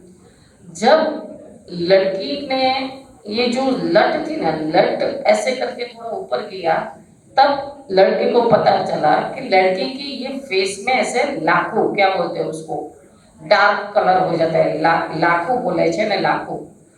तो ऐसे कुछ साइन थी और वो परमानेंट रहती है। तो वो तब लड़के को पता चला कि उसको तो ऐसे लाखों का साइन है, वो फेस में नहीं दिखा था। और उसी देख करके लड़के का व्यू चेंज हो गया कि भाई इससे ज्यादा कुछ बात नहीं करना है, बात को मुझे वाइंड अप करना है। और उधर से ही वो धीरे धीरे बातों को ज्यादा ना खींच के उसने बात को डाइवर्ट कर दिया। ठीक है, मिलेंगे, सोचेंगे आगे कुछ, दूसरी बार मिलेंगे, ऐसे फॉर्मल फ्रेंड्स की तरह मिले, फिर वहीं से निकल गए। फिर बाद में उन लोगों की व्हाट्सएप चैट होती है, तब बोलते हैं कि आपने पहले क्यों नहीं बताया कि आपको फेस पे ऐसा दाग है, आपने तो ऐसे लट किया था। आपने पिक्चर देखा होगा ना, सत्यम शिवम सुंदरम, जीनत अमान को उसमें ऐसा दाग था और शशि कपूर को पता नहीं है लास्ट तक का। वो तो ऐसा ही लगता है कि बहुत सुंदर है, बहुत सुंदर है, लेकिन जब बाद में वो उसको देखता है तो वो बिलीव नहीं कर पाता कि नहीं, ये वही लड़की है जिसको मैंने प्रेम किया। तो ये पैरेलल स्टोरी है। तो लड़के ने पूछा कि आपने मुझे क्यों नहीं बताया ऐसा? तो लड़की ने बोला मैं तो फॉर्मल ही ऐसे, मुझे तो कोई ऐसे आइडिया भी नहीं कि मुझे आपको नहीं बताना है या नहीं कहना है, मैं तो फिर भी आपको मिलने आई और ऐसे छुपाया थोड़ी ना था। तो ये बात इम्पोर्टेंट है, जो हमको दिखती है तो सही मायने से वो उसी प्रकार उसी स्वरूप में होगी या नहीं होगी, तो वो सबसे पहले हमको पूरा उस पर इन्वेस्टिगेशन करना पड़ता है। हम प्रोफाइल को सच मान लेते हैं कि नहीं ये सही है और उसी बेस से हम आगे चलते हैं। प्रोफाइल तो कोई भी पर्सन अपना खुद क्रिएट करता है, उसको अपने प्रोफाइल में क्या लिखना है, कैसे दिखना है और किस प्रकार दिखना है, तो वो तो अपने हिसाब से अपना प्रोफाइल मैनेज करेगा। उसी प्रकार एक लड़के ने अपने प्रोफाइल में पीछे बंगला दिखाया, 4 व्हीलर गाड़ी दिखाई और मस्त ऐसे पोज आकर के खड़ा होकर उसका प्रोफाइल था। और प्रोफाइल में बताया बिजनेसमैन और उसका अपने माता पिता का एक लौता संतान बिजनेस कर रहा है, ये पीछे बंगला उसका है, ये गाड़ी जो दिख रही है वो भी उसकी है। तो ऐसे में ये लड़की, ऐसे ही दोनों मित्र बन गए फेसबुक के माध्यम से, दोनों मिलते हैं। फिर लगता है कि नहीं हमारी सोच एक दूसरे से मिलती है, हमारी पसंद एक दूसरे से मिलती है, तो चलो कुछ आगे बढ़ते हैं। तो लड़की ना बोलती है कि नहीं आप तो इतने पैसे वाले हैं और हमारे फैमिली थोड़ा नॉर्मल है, तो हम इतना आगे नहीं बढ़ सकेंगे, मुझे माता पिता को पूछना पड़ेगा। तो लड़का बोलता है, क्योंकि लड़की बहुत सुंदर दिख रही थी, तो लड़का बोलता है कि नहीं माता पिता को पूछने की जरूरत नहीं है, अभी हम ऐसा करते हैं कि एक फॉर्म पे साइन करके फॉर्मल मैरिज कर लेते हैं, बाद में जब तुम्हारे माता पिता सम्मति देंगे तभी हम विधिवत मैरिज करेंगे। तो लड़की को लगा कि ठीक है, फॉर्म पे ही साइन करना है ना, तो वो दोनों फॉर्म पे साइन कर देते हैं। लेकिन लड़की को ज्यादा मालूम नहीं है फॉर्म पे साइन ये one type of legal marriage. तो वो लीगल मैरिज का एक सिस्टम रहता है, तो उसमें भी पूरी सिस्टम के एफिडेविट होता है, फॉर्म पे साइन होता है, वो रजिस्टर्ड होता है। तो वो पूरी प्रोसीजर वो लड़के ने अडॉप्ट कर ली। फिर वो लोग अपने अपने घर ही रहते थे, लेकिन जब 8-10 दिन के बाद वो सर्टिफिकेट मैरिज का बन के आया, तब लड़के ने बोला कि चलो अभी हम साथ में रहेंगे। लड़की ने मना किया, अभी हमारा मैरिज कहाँ हुआ है, तो कि नहीं वो हमने फॉर्म पर साइन की थी ना, तो अभी वो मैरिज ही माना जाएगा। तो कि नहीं मेरे तो माता पिता को पूछना पड़ेगा। तो कि कोई बात नहीं आप पूछ लो। फिर उसके माता पिता को बोलती है कि ऐसा लड़का मुझे पसंद है तो मैं शादी करना चाहती हूँ, और ऐसे वो फेसबुक वाला सब बताती है स्टोरी कि वो बिजनेसमैन है, उसका गाड़ी बंगला सब है। तो लड़की के पिताजी बोलते हैं कि भाई, लड़की के पिताजी कि भाई नहीं, इतना बड़ा घराना है, कल जाके कुछ दहेज की मांगती तो, पैसे मांगती तो हम कहाँ से लाएंगे, और छोटे भाई बहन भी है तो कैसे लाएंगे। फिर भी लड़की बोलती कि नहीं, मुझे तो उससे प्रेम है, मुझे करना है उससे ही। फिर एक बार वो लड़की देखती है कि पिताजी मान नहीं रहे हैं, वो पिताजी की मंजूरी ना मंजूर को देखे बिना वो लड़की के साथ एक बार नक्की किया हुआ समय घर से निकल जाती है, अपने कपड़े बैग में डाल के।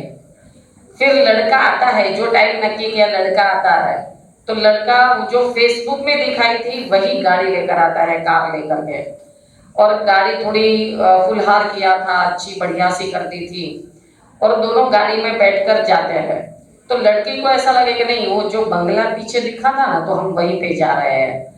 तो दोनों चल दिए और काफी दूर तक चले गए। तो लड़की बोलती है कि भाई हम कहाँ जा रहे हैं। तो लड़का बोल रहे भाई सब्र करो, हम आपको बताते हैं कहाँ जाना है। फिर और गाड़ी आगे गई और पूरा बस्ती थोड़ा आगे निकल गई, थोड़ा सुनसान एरिया आने लगा, मतलब कम बस्ती वाला एरिया आने लगा। तो तब भी लड़की पूछती है कि भाई अभी तो हम पूरा सिटी से बाहर निकलने वाले हैं, हम कहाँ जा रहे हैं, अभी तो बताओ। फिर भी लड़का नहीं बताता है कि भाई सब्र करो, अभी पूरा ही बता देंगे। फिर तब जाके लड़के ने एक चॉल सिस्टम के जो मकान थे वहां उसी इलाके में, वो एरिया में गया और वहां नीचे गाड़ी खड़ी करी। तो लड़की को ताज्जुब हुआ कि ये चॉल सिस्टम में हम क्या कर रहे हैं, यहाँ आपका कोई रिलेटिव है, कोई रहता है, हम उनके आशीर्वाद लेने आए हैं या उनको मिलने आए हैं, क्या है। लड़का बोला भाई अभी मैं तुमको सब बताता हूँ। फिर वो चौल में जब ऊपर के रूम के तरफ जाता है, वहां चौल में वन किचन रूम का सब रूम था और कॉमन टॉयलेट बाथरूम का था। तो वो बोलती है यहाँ कौन रहता है आपका। फिर वो लास्ट वाले कॉर्नर के रूम का ताला खोलता है लड़का, फिर अंदर जाके बोलता है और कुंडी लगा देता है कि बोलो अभी क्या तुझे को जानना है। तो कि नहीं, ये किसका घर है, आपके पास चाबी कहाँ से आई, और ये किसका टूटा फूटा घर है, क्योंकि उसमें एक छोटा सा पलंग था, वो प्राइमस था, टूटा फूटा कपड़ था, 4-5 बर्तन थे और कपड़े टिंगे हुए थे। तो बोला कि ये किसका घर है और हम यहाँ क्यों आए, कोई है तो नहीं। फिर वो बोलता है कि भाई ये मेरा घर है और यहाँ मैं रेंट से रह रहा हूँ, और ये जो लड़की बोली कि आपने तो प्रोफाइल में बंगला दिखाया था, तो कि नहीं वो बंगला तो मेरे सेठ का था और ये गाड़ी भी मेरे सेठ की थी और मैं तो मैकेनिक हूँ, और वो मैकेनिक है इसलिए उसके पास गाड़ी है, और अगर सेठ को ले जाने की ड्यूटी कर रहा था तो वो बंगला सेठ का है इसलिए फोटो निकाली थी गाड़ी के पास खड़ा रहकर अच्छा कपड़ा पहनकर। तब लड़की को काफी आघात लगा कि भाई ऐसे क्यों किया, ताकि अगर मैं अपनी सच्चाई तुझे बता देता तो तू थोड़ी ना मेरे से मैरिज करती, ये खोली में तू थोड़ी ना रहने आती, इसलिए मुझे मजबूरन झूठ बोलना पड़ा। तो ये आता है मैरिज का सम्मति। जब आप किसी से मैरिज के लिए हाँ निकलवाना है और मैरिज के रिलेटेड कोई भी फैक्ट आपको छुपाकर या ऐसे बोगस खड़ा करके मैरिज की सम्मति लेते हो, तो वो भी 420 से ठगाई और छेतरपिंडी बनती है। जब मैरिज की एज, मैरिज रिलेटेड फैक्ट आप छुपाते हो तो ये कानूनन अपराध है।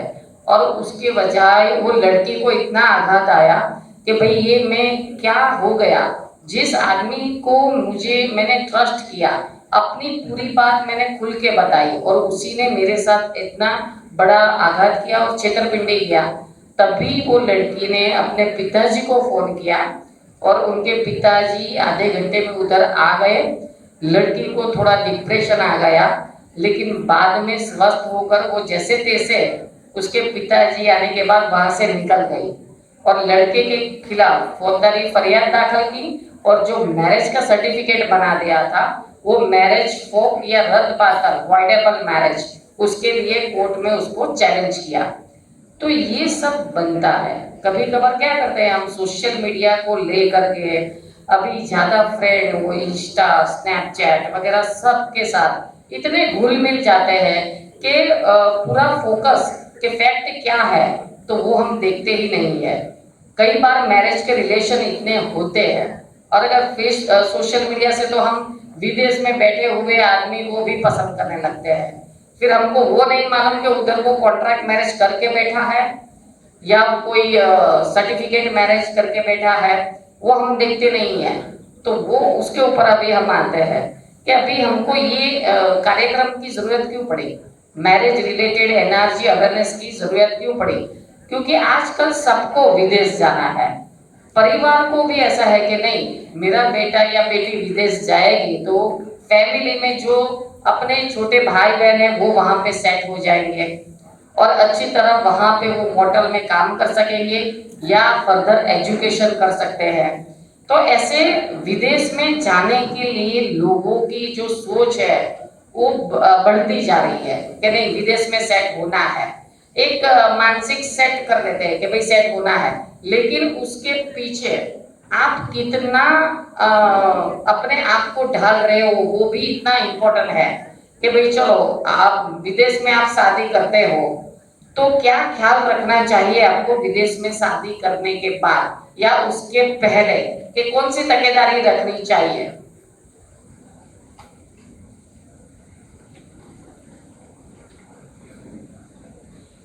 विदेश में मैरिज करने के लिए सबसे पहले हमको किस प्रकार की एक्सेप्टेंस स्वीकारनी पड़ेगी, तो सबसे पहले है भाषा लैंग्वेज। जहाँ पे जो कोई देश में जो भाषा यूज होती है तो उसको हमको सीखनी पड़ेगी, उसको हमको एक्सेप्ट करना पड़ेगा। अभी मैं स्पेन गई तो वहाँ पे इंग्लिश भी नहीं चली, गुजराती तो चलती नहीं है, हिंदी भी नहीं चलती है, स्पेनिश ही चलती है। तो हमको काफी दिक्कत आया। हम तो कल्चरल प्रोग्रामिंग इवेंट में गए थे लेकिन फिर भी काफी दिक्कत आया क्योंकि वहीं पे स्पेनिश चलती है, इंग्लिश भी नहीं चलती है। तो वहां से किसी को कुछ भी बोलना है, कुछ जानना है तो हम कैसे बता सके बिना लैंग्वेज के नॉलेज से। तो फिर अभी तो ये ठीक है कि भाई गूगल आ गया है तो हम उसमें थोड़ा डाइवर्ट कर देते हैं, तो उसी बेस से उसी प्रकार से हम आदान प्रदान करते थे। तो ये लैंग्वेज जो देश में शादी करनी है उसी की लैंग्वेज, उसका खुराक, हम वेजिटेरियन है कहीं पे नॉन वेज ही मिलता है, वेजिटेरियन फूड मिलता ही नहीं है तो उसको एडजस्ट करेंगे, या फिर वेजिटेरियन ही आपको खाना है तो वो आपको बनाना आता है तो वो भी इम्पोर्टेंट है। उसी प्रकार संस्कृति, हम भारत में रहते हैं तो हर एक त्योहार हम सेलिब्रेट करते हैं, चलो भाई उत्तरायण आया, दिवाली आई, होली आई, या वहाँ विदेश में ऐसा नहीं है। विदेश में जो लोग सेलिब्रेट करते हैं तो उसका एक लिमिटेशन होता है कि जहाँ पे भारतीय बसते हैं तो वहाँ पे वो लिमिटेड संजोग में अपना फेस्टिवल सेलिब्रेट करते हैं, वरना वहीं के लोग तो उसी कंट्री में जो कल्चर है उसी बेस से वो प्रोग्राम करते हैं, तो वो भी हमको एक्सेप्ट करना पड़ता है।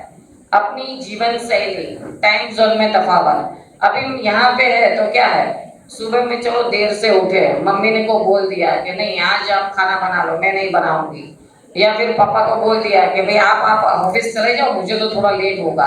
वहां पे ऐसा नहीं है, वहां पे टाइम एकदम परफेक्ट से चलना पड़ता है। अपना काम, अपना ऑफिस, अपना जॉब या एजुकेशन पूरा टाइम में चलता है, वहां कोई किसी को सुनता नहीं है।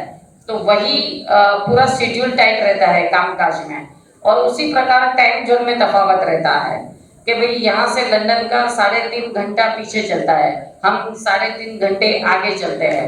तो हर एक कंट्री का अपना टाइम जोन है कि जो आगे पीछे होता है। अमेरिका में रात दिन का तफावत होता है, यहाँ पे तो क्या है कभी कोई दिक्कत आ गई तो हम फोन कर देते हैं कि भाई चलो ये मुसीबत है या कैसे हो, खबर अंदर पूछ लेते हैं। लेकिन वहीं पे बैठे बैठे आपको यहाँ फोन करना है तो पहले सोचना पड़ेगा कि भाई टाइम क्या है, ये टाइम पे हम फोन कर सकते हैं, नहीं ये टाइम पे तो सब सो गए होंगे, नहीं ये टाइम पे तो पापा ऑफिस होंगे, नहीं मम्मी तो खाना पका रही होगी।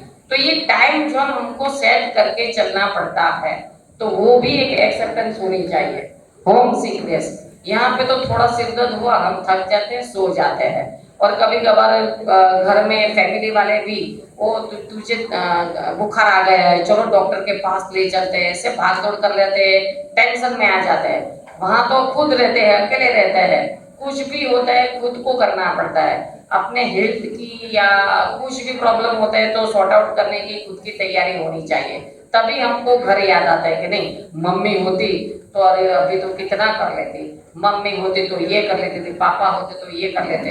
तो ये होम सिकनेस है, तो ये बात भी आपको एक्सेप्ट करनी पड़ती है। और नाणकीय सामाजिक पूर्वधारणाओं, मेडिकल सुविधाओं, आपको यहाँ पे देखेंगे कि चलो भाई बुखार आया हम जनरल फिजिशियन के पास चले जाते हैं, सर्दी आ गई चलो भाई चले जाते हैं।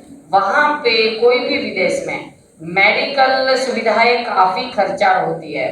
आप ऐसे नहीं है कि चलो भाई सिर दर्द हो गया चल गए डॉक्टर के पास, वहां पे भी अपॉइंटमेंट लेना पड़ता है, उसकी कंसल्टिंग चार्ज वेरी हाई होती है, तो उसी बेस से करना पड़ता है। कई बार तो ऐसा होता है कि बाहर से लोग यहाँ पे आते हैं मेडिकल एक्सपेंस के। कभी एक जन का मोतिया का ऑपरेशन करवाना था, नहीं वहां नहीं किया, कनाडा में वो टिकट का खर्च करके इंडिया आए और इंडिया में ऑपरेशन करवाया, क्योंकि वो उनको ज्यादा सस्ता रहता है, क्योंकि वहीं पे एक्सपेंस बढ़ जाता है मेडिकल। तो वो भी एक बहुत इम्पोर्टेंट है। तो ये सब चीजें आप कन्विंस कर पाओगे, आप अपनी लाइफ में अनुकूलता कर पाते हो, तो ही आप विदेश में मैरिज की आप सोच सकते हो।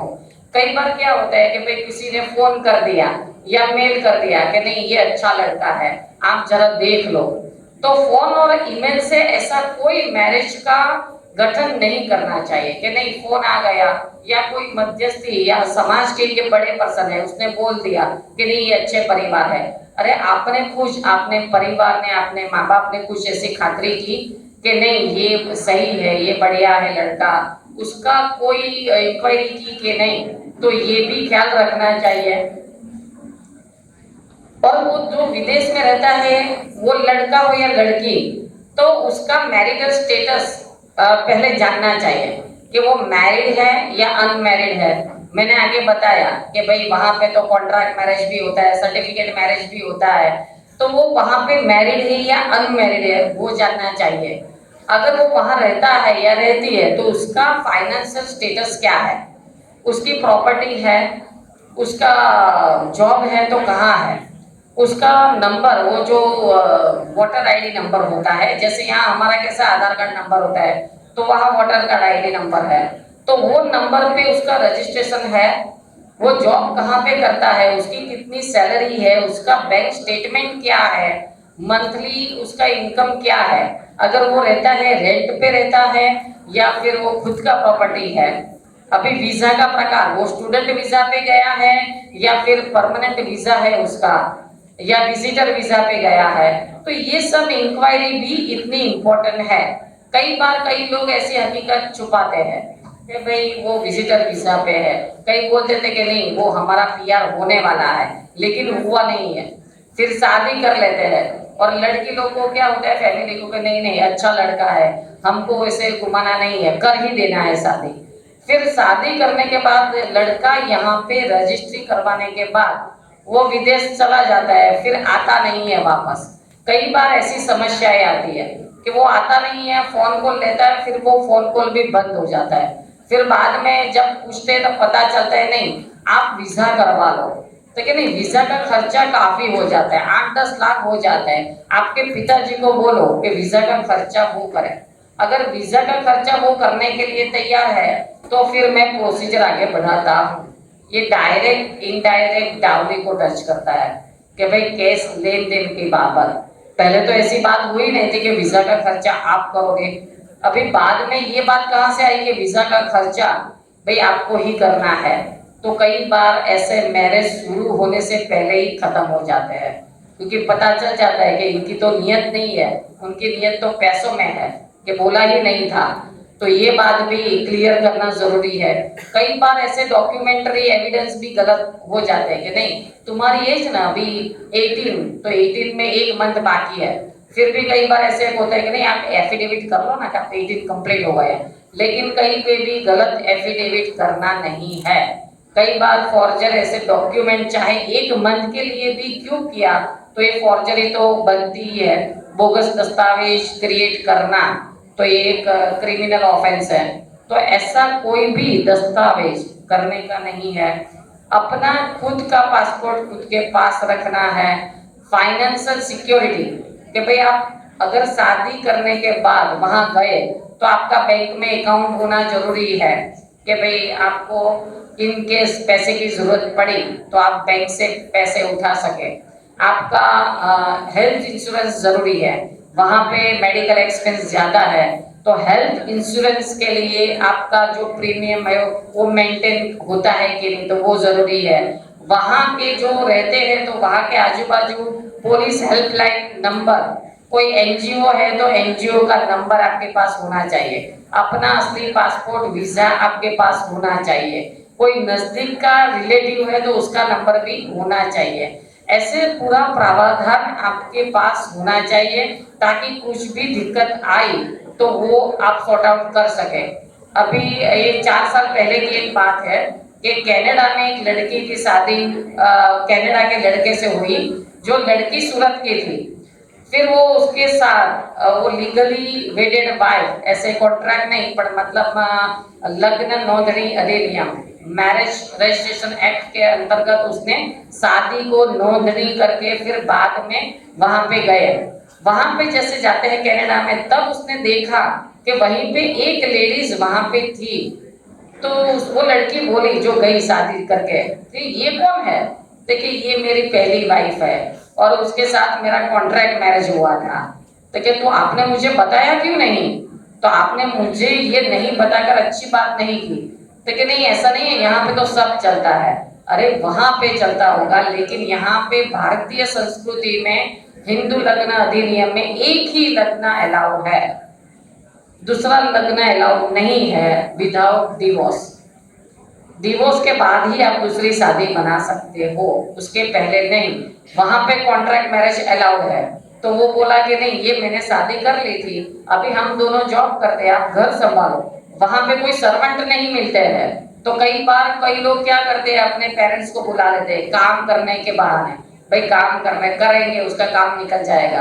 तो वो लड़की को ले गए, जब उसको मालूम पड़ा कि ये उसकी वाइफ पहले से ही है तो फिर वहां से उसने ऑब्जेक्शन उठाया। लड़की को लगा कि नहीं ये कल जाके कुछ आगे करेगी। उसने उसका पासपोर्ट ले लिया, वीजा ले लिया, कहीं से कांटेक्ट उसके मैके में ना कर सके, उसी तरह उसको घर में अंदर ही रखा। दोनों वो जो कॉन्ट्रैक्ट मैरिज वाली वाइफ थी दोनों जॉब करते थे, शाम को आते थे तब घर बाहर से लॉक करके जाते थे और उसको बोलते थे कि भाई तेरे को ये खाना है, एक थाली में परोस कर वो लोग जाते थे। लड़की को सब काम करना है, वो झाड़ू कपड़ा कचरा पोता वो सब करती थी और उसको फिर किचन में सोना पड़ता था।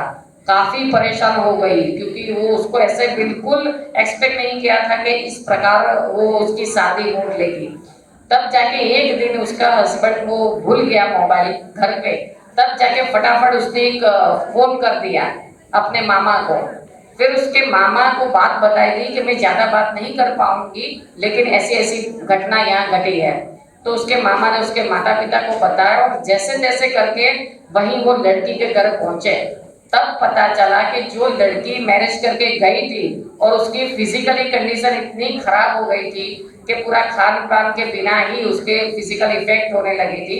जैसे तैसे करके वो लड़की को यहाँ पे लाए और यहाँ आकर वो लड़के के खिलाफ एफआईआर भी दर्ज की और डोमेस्टिक वायलेंस का भी केस किया। तो ऐसी काफी बाबतें हैं कि उसमें आपको जानना जरूरी है कि विदेश में जब सब शादी करो तो किस प्रकार से ये आपको अवेयर होना चाहिए, फाइनेंशियली, फिजिकली और ऐसे सब सोशली, तो वो सब जरूरी है। बाकी लीगली तो सबका अपना अधिकार है, ऐसा नहीं है कि लड़के का सब लेडीज का ही लॉ है तो फिर वो लड़के को नहीं करते हैं प्रोटेक्ट, ऐसा नहीं है।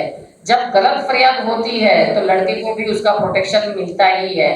कोई धाक धमकी देता है तो फरियाद की दोनों की ओर से भी होती है। तो ऐसे कानूनन कितने अधिकार, सविशेष अधिकार लेडीज को तो मिलते ही है। तो आज वो समय की पाबंदी से हम ज्यादा चर्चा नहीं कर पाएंगे, लेकिन मैं खास नेहल में कोई बताऊंगी कि ऐसे लीगल क्लिनिक का कुछ प्रबंध करें ताकि हम किसी स्टूडेंट को कोई प्रॉब्लम हो तो हम उसके साथ पर्सनली कुछ कंसल्टेशन भी कर सके। और यहाँ पे मुझे आने का, आपसे मिलने का और जो आपको बताने का, चर्चा में मुझे जो भाग लेने का सौभाग्य प्राप्त हुआ, वो सब मैं संस्था का आभार व्यक्त करती हूँ और चैम्बर का भी आभार व्यक्त करती हूँ। थैंक यू, धन्यवाद। Thank you Preeti ma'am, very informative session. अभी मैं रिक्वेस्ट करूंगा सभी गेस्ट को कि प्लीज अपना स्थान ग्रहण करें स्टेज पे। अपने दूसरे गेस्ट स्पीकर आ चुके हैं, एसपी छापिया मैम। तो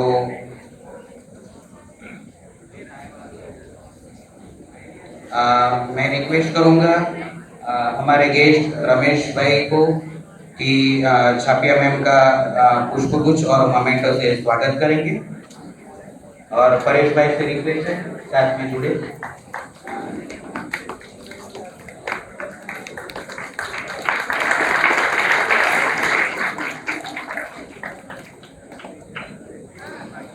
बीएमयू की ओर से स्नेहल मैम छापिया मैम का स्वागत करेंगे और झरना मैम को भी रिक्वेस्ट है कि ज्वाइन करें।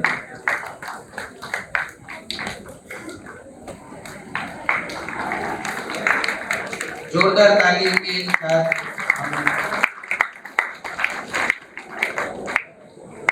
अब मैं इनवाइट करूंगा श्री स्नेहल वाघेला को, जो कि इंट्रोडक्शन देंगे एसपी छापिया मैम का। Snehal Vaghela. Thank you, sir. Sopna ma'am, P. Chhapya ma'am, BCom LLB, ex-panel advocate at District Legal Service Authority Surat. She is also the ex-member of independent member at Consumer.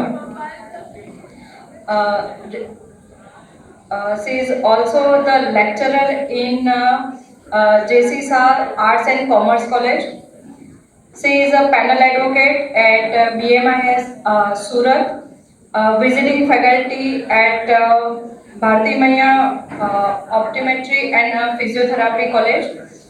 She is a member advocate at Surat by Association, counsel at 181 Abhyam Helpline Surat. She is a counselor at Sakhi One Stop Center. She is a deliver lecture on various colleges and schools on occasion like law for the ladies, crime against ladies, Anti-Racism Act, Good Touch, Bad Touch, Constitution Rights, Consumer Protection Act, District Legal Service Authority Act, and ma'am also the guest lecturer at our ICC committee in Bhagwan Mahavir University. Welcome ma'am. अब मैं invite करूंगा SP छापिया ma'am को, जो कि advocate है Gujarat high court के, उसको वक्तव्य देने के लिए। आइए मैम छापिया मैम। Good afternoon. खुद चुनो अपनी राहें, भीड़ का हिस्सा बनना क्यों, वो करो जो दिल चाहता है, हर बार दूसरों की सुनना क्यों है। राहें भी तुम्हारी है, सपने भी तुम्हारे हैं, फिर किसी और का रास्ता पकड़ना जरूरी क्यों है। उड़ने दो ख्वाबों को, उड़ने दो ख्वाबों को खुलकर, पिंजरे में खुद को रखना जरूरी क्यों है। ठीक है ना।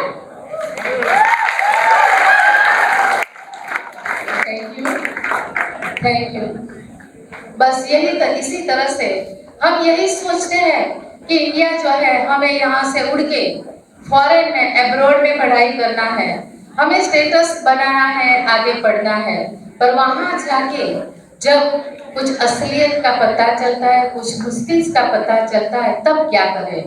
और इसी के लिए आपको अवेयर करने के लिए, आपको जागरूक करने के लिए, और comparison study in India and abroad, इसके लिए मुझे यहाँ स्पीच देने के लिए, मौका देने के लिए और इतना सुंदर आयोजन बदल में चैम्बर ऑफ कॉमर्स को अपने शब्द पुष्प से अभिवादन करती हूँ, धन्यवाद करती हूँ। Thank you. और भगवान महावीर कॉलेज मैडम को तो मैं कैसे भूल पाऊंगी। यहाँ ये मुझे ऐसा लगता है कि एक फैमिली तरह लगता है मुझे, क्योंकि मेरा जो बेटा है जी वो लॉयर है, उसने भी यहाँ से बीबीए का अभ्यास किया था, तो ये हमारे लिए फैमिली जैसा है। तो मुझे यहाँ आना बहुत अच्छा लगता है। तो यहाँ के सारे गुरुजन को मैं अपने शब्द पुष्प से फिर से अभिवादन करती हूँ। और एक कहावत है, गुरु जो होते हैं सज्जन और संहार गुरु की गोद में ही पलते हैं। जैसे सज्जनात्मक गुरुजनों को प्रणाम करते हुए आपको जो ज्यादा समय में नहीं लूंगी, क्योंकि जहां आप हो वहां से हम यहाँ पर हैं, तो मैं समझती हूँ। तो शुरुआत में अपनी स्पीच से नहीं करके आपका कुछ सवाल है, आपकी कुछ समस्या है, तो जैसे बोलते हैं एप्रिसिएशन, तो खुद के लिए आपको कुछ पूछना है तो आप बता सकते हो, तो बेटर रहेगा। क्योंकि शॉर्ट टाइम में अगर हमें कुछ देने के लिए बहुत कुछ है, पर आपको क्या चाहिए, आप ये सेशन आपके लिए क्या पूछना चाहेंगे आप कुछ?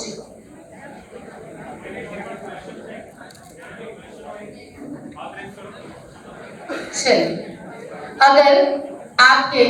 अगर आप फॉरेन में पढ़ाई करना चाहते हो और अगर कोई पढ़ाई करता है, कोई सवाल है, तो आपकी कमेटी में भी मैं हूँ, आप मैडम से सवाल पूछेंगे, बाद में भी हम उसका आंसर दे पाएंगे। हमारी उम्र जो है आफ्टर स्टडी लगभग इंडिया में से पर ईयर 17 लाख स्टूडेंट पढ़ाई के लिए जाते हैं। हम सोचते हैं ऐसा क्यों, क्या इंडिया में इतनी अच्छी पढ़ाई नहीं हो रही है, पर हमें आई थिंक ज्ञान नहीं है। और एक दोस्त होती है बाजू, एक स्टेटस के लिए और दूसरा हम बोलते हैं हम तो फॉरेन में पढ़ते हैं, एक्सॉन। हमें ये सोचना है हम फॉरेन क्यों जाना चाहते हैं, क्या जो चमकता है इतना गोल्ड है? नहीं, जो चमकता है इतना सोना नहीं है। तो जो कोई भी स्टूडेंट वहां जाता है पढ़ाई के लिए, उसमें से 20% स्टूडेंट जो होते हैं उनको तो जो मतलब वेल लैंडलॉर्ड पार्टी है तो उनको कोई प्रॉब्लम नहीं है, पर जो मिडिल एज के है, जो 30-40 लाख की लोन लेके जाते हैं, कई बार ऐसा होता है कि इमिग्रेंट वीजा जो करवाते हैं वो हमें दिवा स्वप्न दिखाते हैं, आपको इतनी सैलरी मिलेगी, इतना मतलब रहने के लिए बहुत बढ़िया है, पर वहां जाते हैं तो असलियत पता चलता है, न तो जॉब मिलती है और फिर न तो रहने का ठिकाना होता है। और ऐसे समय में ऐसा होता है कि स्टूडेंट कहीं का नहीं रहता, न तो वो घर वापिस आ सकता है और न ही वो वहां रह पाता है। ऐसा ही मैडम एक स्कैम हुआ था कि एक बार इमिग्रेंट वीजा था, लगभग 17,1770 स्टूडेंट का इमिग्रेशन वीजा जो दिया था स्टूडेंट, वो फेक था। अब आप देखो, जो स्टूडेंट जो 30-35 लाख की लोन लेके जाने की तैयारी करता और वो वीजा ही फेक हुआ, तो वहां जीरो इंटरेस्ट मतलब स्कीम है, नई कंपनी स्टार्ट होती है, नई कॉलेज स्टार्ट होती है, और ऐसे स्टूडेंट के साथ धोखा होता है। बहुत सारी बातें हैं, यहाँ से मुझे बताया गया है कि कम समय में हमें लेक्चर टाइम का भी ध्यान रखना है, इसलिए मैंने स्टार्टिंग में आपको बताया कि अगर आपका कोई प्रश्न है तो हम ये प्रश्न सॉल्व करेंगे। तो आज का आपका सेशन जो है वो वेरी ग्रेटफुल और सक्सेसफुल लगेगा। पर मैं आपको इतना बताऊंगी कि अगर हम जो बाहर जाना चाहते हैं तो हमें सोचना है फॉरेन क्यों जाना चाहते हैं। फॉरेन सबसे पहले देखना है एकोमोडेशन, रहने के लिए सगवड़ है या नहीं, जो यूनिवर्सिटी कॉलेजेस हमने पसंद की है वो वैलिड है या नहीं, उनका रेटिंग कितना है, क्या वो हमें जॉब अपॉर्चुनिटी वहां से प्रोवाइड करेंगे या नहीं, ये सब देखते हुए बाद में हमें एक तय करना पड़ेगा कि हमें वहां जाना है या नहीं। उसके साथ कल्चरल डिफरेंस, जातिगत भेदभाव, फाइनेंस, सब कुछ वो वहाँ हमें तकलीफ का सामना करना पड़ता है। और जब हम बाहर जाते हैं तो ग्लैमरस के लिए नहीं, वो हमारे नीड होती है। तो आज मैं आपको सिर्फ इतना बताती हूँ कि जब भी आप इमिग्रेंट वीजा करवाते हो, ऐसी कोई भी फेक इमिग्रेंट पार्टी है और आपके साथ कोई भी धोखाधड़ी का होती है तो फेमा एक्ट और फेरा एक्ट के तहत आप कंप्लेन कर सकते हो। हमारे जो राजदूत हर एक देश में होते वहां पर भी कंप्लेन कर सकते हो। अगर आपको अकोमोडेशन जहां भी आप गए, जो भी कंट्री में रहने के लिए कोई प्रॉब्लम है, तो इतना तो अच्छा है कि वहाँ हर जगह गुजराती समाज या इंडियन कल्चरल होता है, उनका भी हम कांटेक्ट कर सकते हैं। ये करने के बाद हमारे ये जो मोदी साहब है, मैं किसी पार्टी की बात नहीं कर रही, किसी को फॉलो भी नहीं कर रही, पर इतना जरूर कहती हूँ कि हमारी सरकार हमारे देश के सभी नागरिक जो स्टूडेंट हैं उनके लिए भी चिंतित रहती है। तो उनके लिए वहाँ हमारे राजदूत है होता है, वहाँ पर भी आप कांटेक्ट कर सकते हो। पर उसके साथ साथ आपको जो करना है वो भारतीय दूतावास की वेबसाइट पर रजिस्ट्रेशन अचूक जरूर करवाएं। व्यक्तिगत माहिती और डॉक्यूमेंट जो है अपना सुरक्षित रखें। आपके आसपास जो भी विस्तार है, अभी तो वहाँ गन कल्चर, किसी को भी वो मार देते हैं, कभी ऐसा होता है, तो आजू बाजू जो भी माहौल है उसका भी कांटेक्ट और वो रखें। गुनाहों से जो होता है वहाँ कोई दुकान है से, तो ऐसा एरिया में कौन सा एरिया है तो उसमें भी जानकारी रखें। और कटोकटी का जो समय होता है, कोई भी स्टेट होता है, वहाँ की पुलिस हमें मदद करती है। तो हमें सावधान रहना है और जानकारी एज बचाओ। जब हम जागरूक रहेंगे अपने अधिकारों के प्रति तो हम सुरक्षित रहेंगे और देखा देखी में नहीं होते हुए अपनी जरूरत क्या है, क्या इंडिया में ऐसी यूनिवर्सिटी IIM, IIT और खास करके गांधीनगर में जो इतनी सारी, और आप ये जो महावीर यूनिवर्सिटी में पढ़ते हो, ये भी इतनी बढ़िया यूनिवर्सिटी है कि आपको जॉब प्लेसमेंट वो सब मिलता है। तो हमें एक कंपैरिजन करना है, हमारे लिए बेटर क्या है। फॉरेन में जाके ये वर्ष में 1 करोड़ कमाना और जो करोड़ वही करोड़ वहाँ कमाते हो, पर उसका लागत भी जो बोलते हैं ना, जो सोने की कमाई होती है वहीं पर खत्म हो जाती है। तो हमें एक कैलकुलेट करना है कि हमारे लिए बेटर क्या है। तो बस ज्यादा कुछ नहीं कहते हुए, जब अगर हम बाहर जाते हैं तो हमें ये जो फॉरेन में अभी हुआ था यूक्रेन और रशिया वॉर, वो भी याद कर लेना। और उसके साथ साथ अभी कनाडा में जो हो रहा है, कितने लोग वापिस आएंगे। कनाडा में इतनी स्टूडेंट पर कोई सिक्योरिटी अभी नहीं है हाल की सिचुएशन में। तो जब भी आप कोई भी फॉरेन जाने के लिए प्लान बनाओ, अच्छी तरह से स्टडी करो।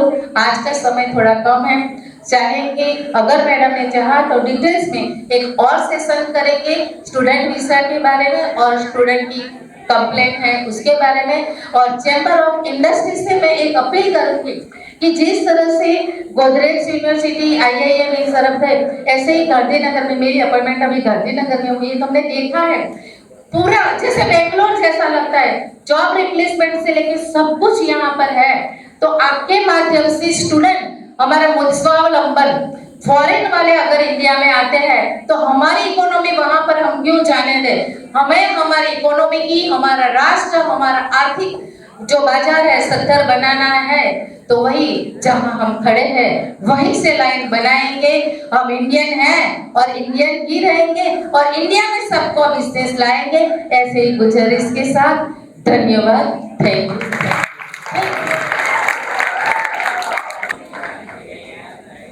बहुत अच्छा, शॉर्ट एंड स्वीट। अभी ओपन फोरम, जैसे मैम ने बताया, आपके दिमाग में कोई क्वेश्चन है, आपके खुद के या आपके फ्रेंड सर्कल, रिलेटिव या किसी के भी हो सकते हैं, मैरिज रिलेटेड और वीज़ा स्टूडेंट रिलेटेड, तो आप पूछ सकते हैं।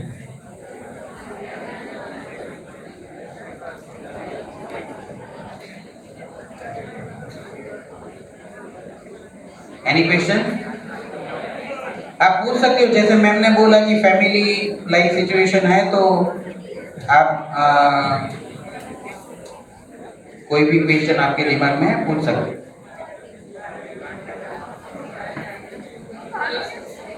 What further studies should we pay for further studies? Yeah. Please. What amount should we pay for further studies? Yeah, ma'am. हाँ Shapir ma'am. हाँ what amount should we pay? Should be paid for further study. What amount should we pay for further studies? As per different countries, minimum immigrant visa से लेके अगर हम करते हैं तो yearly minimum 1 lakh rupees आपको याद रख के चलना है कि मिनिमम इतना खर्चा तो आएगा। फीस जो है अलग से लगती है, वो जो भी आप कोर्स पसंद करते हो इसी हिसाब से। पर अगर आपने फर्दर स्टडी सिलेक्ट की है तो ऐसे भी है, जो साइंस फैकल्टी है वो बेटर रहता है, थोड़ी फीस ज्यादा रहती है। पर अगर आपने साइंस फैकल्टी टेक्नोलॉजी को पसंद की तो आपको 2 साल के लिए कोई प्रॉब्लम नहीं आता स्टडी में, और 1 साल वो लोग आगे करते हैं। और अगर आपको H1 वीजा लेना है और ग्रीन कार्ड लेना है तो साइंस स्ट्रीम जो होती है वो बेस्ट रहती है, थोड़ा कॉस्टली होता है पर वो बेटर है।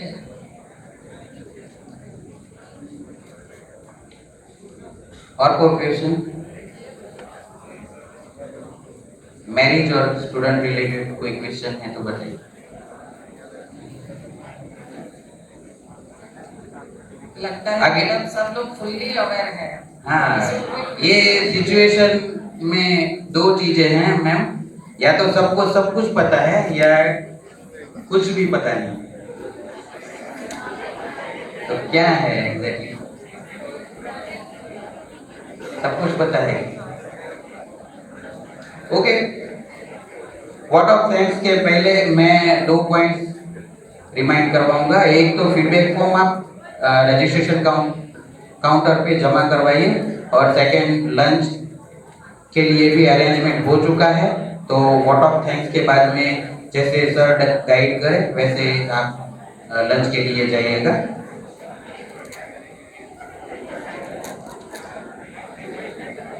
लंच के लिए फूड कूपन आपको रजिस्ट्रेशन काउंटर पे मिलेगा, और वो लेकर के आपको सामने वाली कॉलेज में जाना है, आर्किटेक्चर कॉलेज।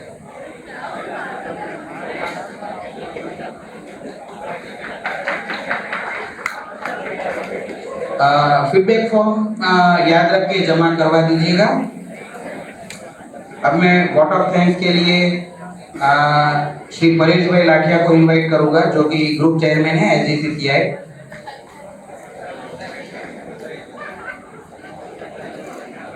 अगर किसी के मन में कोई क्वेश्चन है और वो ओपनली यहाँ पे डिस्कस करना नहीं चाहते हैं तो वो मैम को मिलके पर्सनली भी क्वेश्चन रेज कर सकते हैं और उसका गाइडेंस ले सकते हैं। हेलो, जैसे स्टार्टिंग में राहुल सर ने बोला था कि भाई आपका क्वेश्चन नहीं है, आपकी फ्रेंड का क्वेश्चन है, आपके पड़ोसी का क्वेश्चन है, ऐसे करके भी आप पूछ सकते हो। हमारे स्टूडेंट्स को ये बहुत अच्छी अपॉर्चुनिटी है कि हमें इनके पास ऑफिस में जाने के लिए है ना, उनको पे करना पड़ता है, हम लोगों को फ्री में मिल रहा है अभी ये अपॉर्चुनिटी। तो अगर किसी का कोई भी लीगल के अराउंड कोई भी क्वेश्चन हो तो आप पर्सनली भी पूछ सकते हो। You all students welcome.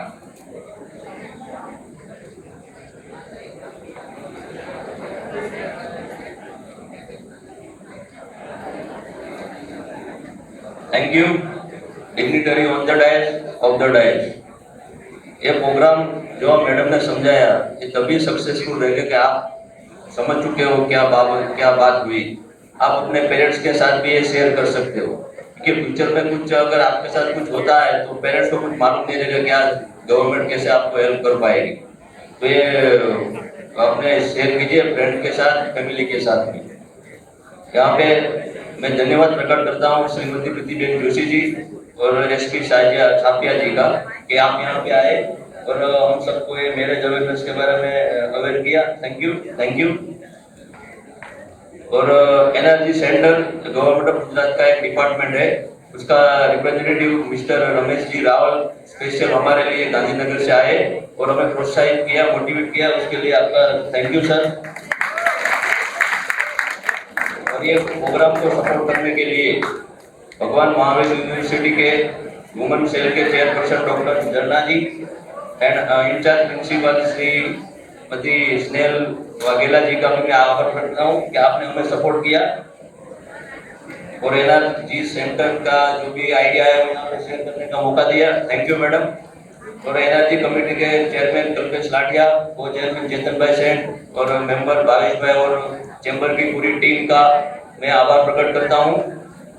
और जिसके बिना ये प्रोग्राम पॉसिबल नहीं था, जैसे आप सब लोग 11 बजे से इस हॉल में बैठे हैं शांति से, तो आपके लिए भी धन्यवाद प्रकट करता हूँ और सबके लिए एक ताली हो जाए। Thank you. और ये सारा प्रोग्राम को सब लोगों तक पहुंचाने के लिए प्रेस और मीडिया के लोगों का भी आभार प्रकट करता हूँ। Thank you, thank you, thank you.